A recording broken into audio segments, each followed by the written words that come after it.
दोस्तों, सबसे पहले तो आप सभी लोगों को नमस्कार। मैं कृष्णाकांत। अभी हमारे देश के न्यायपालिका में एक ऐसा गजब का माहौल बना हुआ है और समूतः समूतः पहली बार ऐसा हुआ होगा कि हमारे देश के न्यायपालिका में किसी के ऊपर जुर्म हुआ ही नहीं और कोई किसी ने कंप्लेंट लिखवाया भी नहीं, लेकिन फिर भी उसके अधिकारों को लेकर के न्यायालय में लड़ाई चालू हो गया है।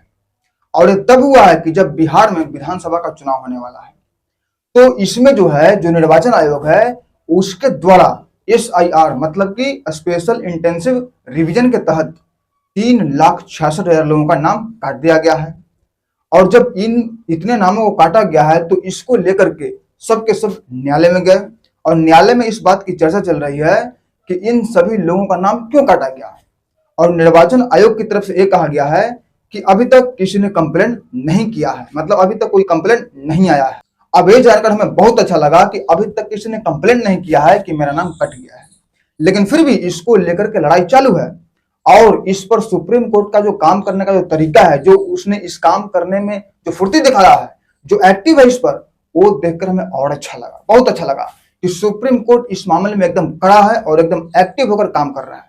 लेकिन यहीं पर अगर हम सुप्रीम कोर्ट के दूसरे पक्ष को देखते हैं, न्यायालय के दूसरे पक्ष को देखते हैं, तो वहां पर हमें पता चलता है कि इसके यहाँ खुद 73 साल के केस को लंबित करके रखा गया है।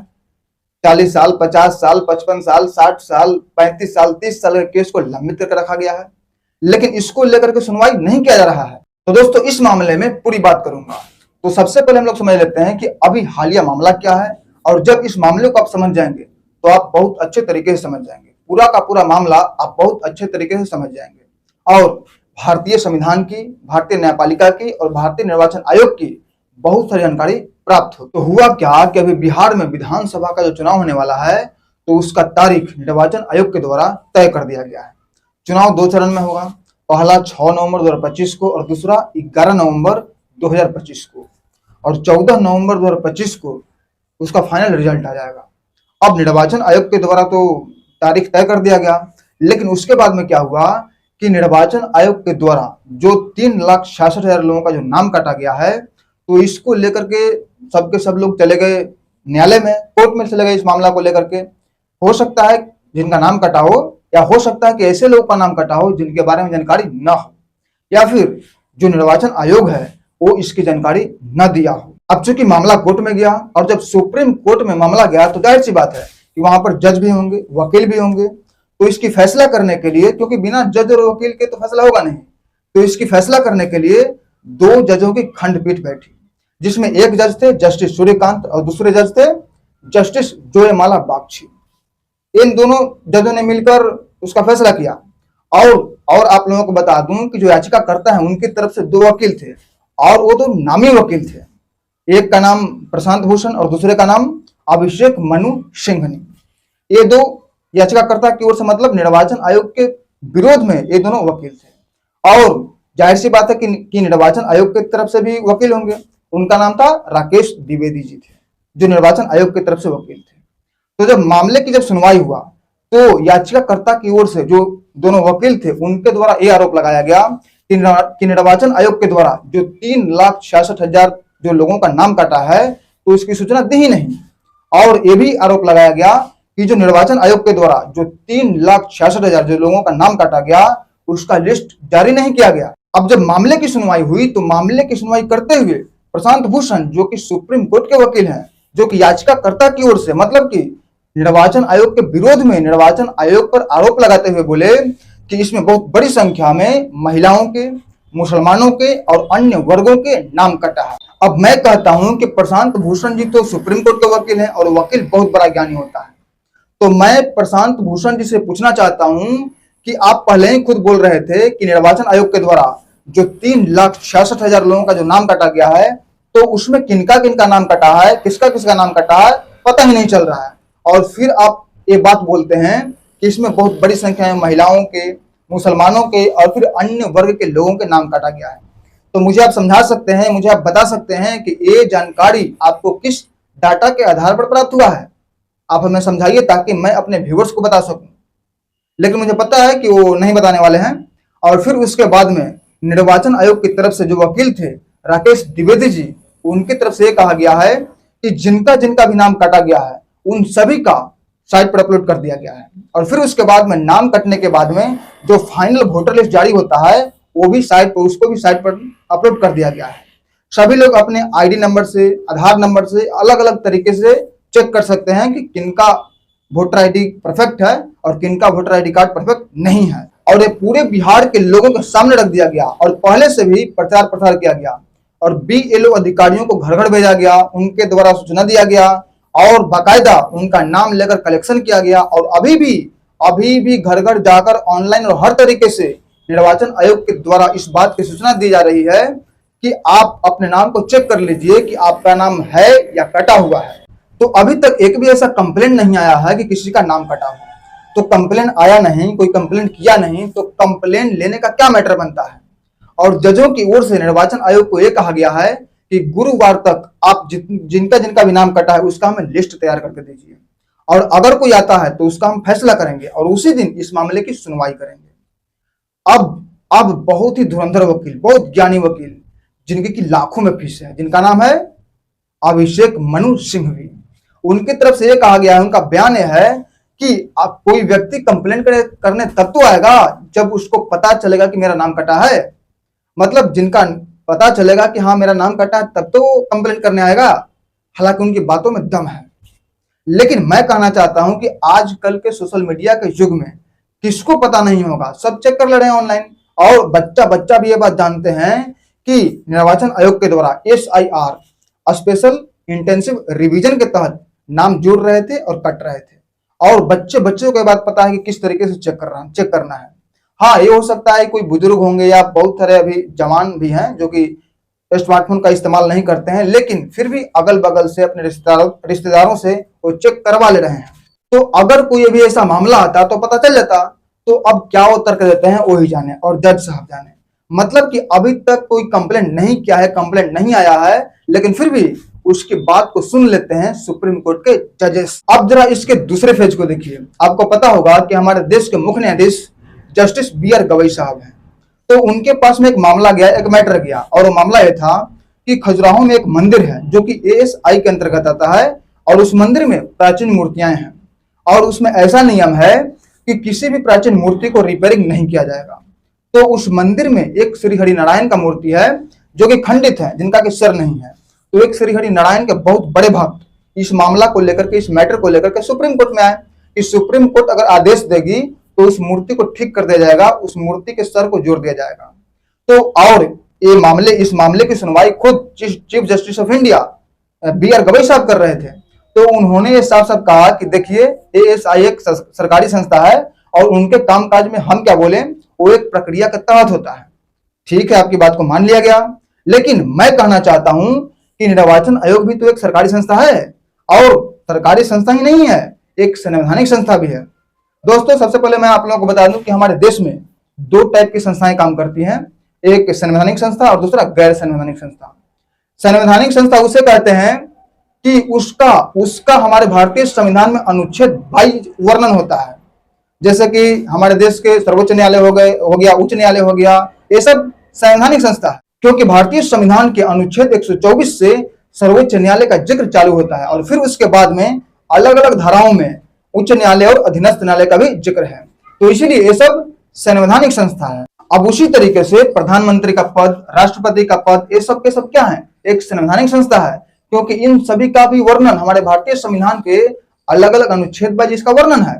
अब ठीक वैसे ही निर्वाचन आयोग भी एक संवैधानिक संस्था है, क्योंकि इसका भी जिक्र हमारे भारतीय संविधान के अनुच्छेद 324 से प्रारंभ होता है और उसी में अनुच्छेद 326 में निर्वाचन आयोग को अधिकार देता है और उसमें यह भी कहा गया है कि जो व्यक्ति भारत का नागरिक नहीं है वो वोट नहीं दे सकता है। तो निर्वाचन आयोग तो अपना काम कर रहा है और अपने काम के तहत वो एसआई की तरह जांच रहा है कि वो व्यक्ति भारत का नागरिक है कि नहीं है, और अगर वो भारत का नागरिक नहीं है तो उसका नाम कट रहा है। तो वो तो निर्वाचन आयोग तो अपना एक संवैधानिक काम कर रहा है। तो ये सब हो गए संवैधानिक संस्था। अब दूसरा हो गया गैर संवैधानिक संस्था। अब गैर संवैधानिक संस्था का मतलब ये नहीं होता है कि संविधान का उल्टा है, संविधान के विरोध में। गैर संवैधानिक संस्था का मतलब ये होता है कि सरकार हर कामों के लिए वो संविधान में या संविधान के अनुच्छेद में बदलाव नहीं कर सकता। तो सरकार अपनी सुविधा के लिए एक ऐसी बॉडीज की रचना करती है जो कि जिसके लिए संविधान में या संविधान के अनुच्छेद में उसको बदलाव न करना पड़े, और वो अपनी सुविधा अनुसार काम करती है और रिपोर्ट वगैरह सौंप देती है। जैसे कि पंचवर्षीय जो योजना थी, वो क्या थी, वो एक गैर संवैधानिक संस्था थी, लेकिन वो पूरा काम सरकार के लिए करती थी, सरकार की सुविधा के लिए करती थी, जिसका नाम बदलकर प्रधानमंत्री नरेंद्र मोदी जी के द्वारा नीति आयोग कर दिया गया। तो अब नीति आयोग है, और नीति आयोग बहुत प्रसिद्ध है, लेकिन वो एक गैर संवैधानिक संस्था है। उसी तरीके से जो एएसआई है, वो क्या है, वो एक गैर संवैधानिक संस्था है। तो देखिए, वो एक गैर संवैधानिक संस्था है, उसको आदेश देना या मॉडिफाई करने के लिए क्या है, उसको संविधान को छूने की आवश्यकता नहीं है, सरकार नॉर्मली दे सकती है। लेकिन उसके लिए भी जज साहब क्या कहती हैं कि मैं उसके कामों में हस्तक्षेप क्यों करूं। लेकिन यहां पर जो निर्वाचन आयोग है, वो एक संवैधानिक संस्था है, और निर्वाचन आयोग अपने काम बहुत अच्छे तरीके से कर रहे, इवन एज उसके विरोध में अभी तक कोई वोटर कंप्लेंट तक नहीं किया है, लेकिन उसकी सुनवाई भी कोर्ट में बड़े मजे से लोग करते हैं, रस लेकर करते हैं। तो ये एक विरोधाभास है। हो सकता है कि संवैधानिक प्रक्रिया होगी, लेकिन आम नागरिक को बात समझ में नहीं आ रही है, और खुद मैं भी अपने आप को आम नागरिक समझता हूं, तो इसीलिए ये बात मुझे भी समझ में नहीं आ रही है। और जो हमारे व्यूअर्स हैं जो इस बात को समझ रहे हैं, तो प्लीज कमेंट करके बताइएगा, बाद में उसको समझने की कोशिश करेंगे। देखिए, मैं कोर्ट पर सवाल नहीं उठा रहा हूं, मुझे समझ में नहीं आ रहा है, इसलिए हम सवाल कर रहे हैं कि ये सब कैसे हो रहा है। और एक तरफ जो संवैधानिक संस्था नहीं है, गैर संवैधानिक होकर भी उसके काम काज को चुनौती नहीं देने की बात करते हैं, और यही दूसरी तरफ संवैधानिक संस्थाओं को बिना कोई कंप्लेंट के उसकी बात को सुनते हैं, और तारीख पे तारीख दे करके उसको बार बार बुलाते हैं, और निर्वाचन आयोग का जो अभी बहुत कीमती समय, जो कि बिहार में विधानसभा चुनाव हो रहा है, उसके समय को बर्बाद करते हैं। और आप लोगों को बता दूं कि शुरुआत में आप लोगों को बताया था कि सुप्रीम कोर्ट का जो कि 73 साल का मामला पेंडिंग रहता है, लंबित रहता है, 73 साल, 50 साल, 40 साल, 30 साल, 35 साल, इतने बड़े लंबे समय का जो केस है वो लंबित रहता है। मैं आप लोगों को बता दूं कि 73 साल इतना लंबा समय होता है। कोई आदमी जन्म लेता है, कोई बच्चा जन्म लेता है, जवान होता है, बूढ़ा होकर मृत्यु हो जाता है, इतना लंबा समय होता है 73 साल। और 40 साल भी कम समय नहीं है। 40 साल, 25 साल का लड़का सीधे 40 साल के बाद सीधे 65 साल में कन्वर्ट हो जाता है। 50 साल में अगर कोई बच्चा मतलब 20 साल का है, और 50 साल सीधे 70 साल में कन्वर्ट हो जाता है। इतना लंबा समय लेते हैं सुप्रीम कोर्ट अपने सुनवाई करने में। और जो न्यायालय है, वो सब ये चीजों पर जल्दी नहीं सुनते, वो इन सब चीजों पर ध्यान नहीं देते। उनका ध्यान उस ओर रहता है जो उनका अधिकार क्षेत्र में नहीं है। और मुझे ये कहने में जरा भी संकोच नहीं होता है कि भारतीय जो न्यायालय है, सर्वोच्च न्यायालय, उच्च न्यायालय, वो ऐसी संस्था बना हुआ है जो अपने कामों पर नहीं, दूसरे के काम जो पंचुअल कर रहे हैं उस पर ध्यान देते हैं।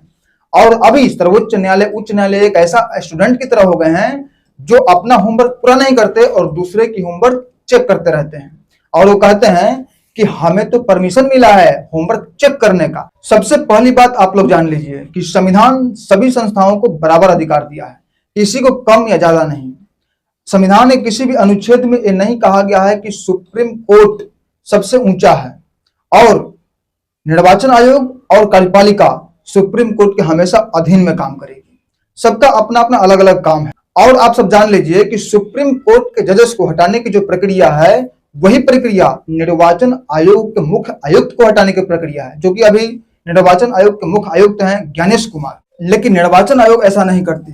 देखिए, जिसको काम करना है वो इधर उधर की बातों पर ध्यान नहीं देगा, वो अपना काम करेगा। और आप 78 साल के इतिहास को उठा करके देख लीजिएगा, रेयरेस्ट ऐसा केस होगा जो निर्वाचन आयोग जिस दिन डेट दिया उस दिन में चुनाव नहीं करवाया होगा, आगे पीछे हुआ होगा, रेयरेस्ट ऐसा केस होगा।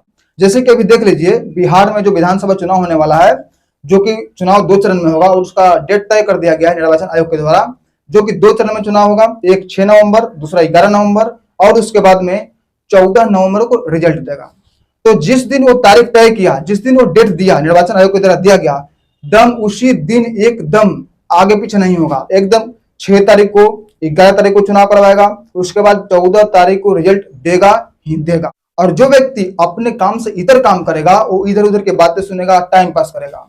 और अभी सर्वोच्च न्यायालय और उच्च न्यायालय में जितने भी केस 40 साल, 50 साल, 30 साल के जितने भी केस पेंडिंग हैं, उसकी फाइलों को खोलना चाहिए और दिन रात उस पर स्टडी करना चाहिए, उस पर दिन रात स्टडी करना चाहिए, उसको खोल करके देखना चाहिए और उन जजों को सोचना चाहिए, उन जज साहब को सोचना चाहिए कि हम ट्रोल हो रहे हैं, हम ट्रोल हो रहे हैं। इन सभी चीजों का फैसला बहुत जल्द सुनाएं और इस पर स्टडी बहुत गहनता के साथ करनी चाहिए। सच बोला जाए तो सर्वोच्च न्यायालय और उच्च न्यायालय की पूरी साख पूरे देश में समय को लेकर के विश्वसनीयता बहुत ज्यादा बिगड़ गई है और उन सभी लोगों को सर्वोच्च न्यायालय और उच्च न्यायालय को ये विश्वसनीयता वापस लाना चाहिए और इसके लिए दिन रात कड़ी मेहनत करना चाहिए और फालतू के काम पर उसका उनको ध्यान नहीं देना चाहिए। मतलब बेमतलब का जो जो संस्था बहुत अच्छी तरीके से काम कर रही है उनकी बातों को नहीं सुनना चाहिए, जैसे कि निर्वाचन आयोग का काम। कोई कंप्लेन करे तब उनकी बात सुनना चाहिए और कंप्लेन वो करे जिनके साथ गलत हुआ है, ये नहीं कि कोई दूसरा कोई लेकर आ जाए कि वो आ जाएगा। तो ऐसे में क्या होता है, काम बिगड़ जाता है और शायद इसीलिए सर्वोच्च न्यायालय, उच्च न्यायालय और लोअर कोर्ट की बात ही क्या करना वो भी, लेकिन ऊपर के कोर्ट ऐसे हैं तो वो क्या करेगा। और मैं सर्वोच्च न्यायालय और उच्च न्यायालय के बार बार इसलिए कहता हूं कि जब ये दोनों कड़क हो जाएंगे तो लोअर कोर्ट तो कड़क हो ही जाएंगे, वो ऑटोमेटिक हो जाएंगे, लेकिन जब ये दोनों सुस्त हैं तो क्या होगा। तो दोस्तों इस वीडियो के माध्यम से ये कहना चाहता हूं कि देश में जो निर्वाचन आयोग है और बहुत सारी संस्थाएं हैं जो अपना काम बखूबी अच्छे तरीके से करती है, लेकिन जो सर्वोच्च न्यायालय है और जो उच्च न्यायालय है ये सब अपनी कामों पर ध्यान नहीं देते, एक दूसरे के कामों पर ताक झांक इधर उधर करते रहते हैं, इधर उधर कामों में भटकते रहते हैं। इसीलिए इनके यहाँ 70 साल, 50 साल, 40 साल के केस लंबित रहते हैं, इतने लंबे समय तक केस लटके रहते हैं। तो दोस्तों कमेंट करके जरूर बताइएगा कि सर्वोच्च न्यायालय, उच्च न्यायालय या निर्वाचन आयोग, ये जो संस्था है, इन संस्थाओं में सबसे अच्छा बखूबी तरीके, अच्छे तरीके से काम कौन करता है, कमेंट के माध्यम से जरूर बताइएगा। तो दोस्तों फिर मिलते हैं एक नए वीडियो में, तब तक के लिए जय हिंद, जय भारत।